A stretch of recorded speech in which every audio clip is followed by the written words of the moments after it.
اللہ تیرے رسول کا واسطہ، تیرے محبوب کا وسیلہ پیش کرتے ہیں، اللہ ہمیں معاف فرما دے۔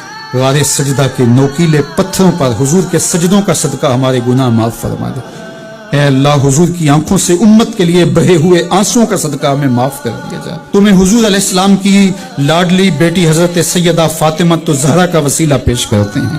اے اللہ، تجھے حسنین کریمین کا وسیلہ پیش کرتے ہیں، بیمار زین العابدین کا وسیلہ پیش کرتے ہیں، سیدہ زینب کی پھٹی ہوئی چادر کا وسیلہ پیش کرتے ہیں، کربلا والوں کے بہتے ہوئے خون کا وسیلہ پیش کرتے ہیں۔ میرے مالک ہمیں معاف کر دے۔ اللہ ہمارے ماں باپ کی مغفرت فرما، ہمارے بہن بھائیوں کی مغفرت فرما، ہمارے بچوں کی مغفرت فرما، ہماری اولادوں کو راہ دین پہ مستقیم رکھنا۔ اللہ، جہاں جہاں لوگ ان دعاؤں پہ آمین کہہ رہے ہیں، ان کی جو التجائیں ہیں اپنی بارگاہ میں قبول فرما۔ جو والدین اپنے بچوں کے لیے نیک رشتوں کی تلاش میں سرگرداں ہیں، اللہ ان کے لیے صالح اسباب مہیا فرما۔ جو بیٹیاں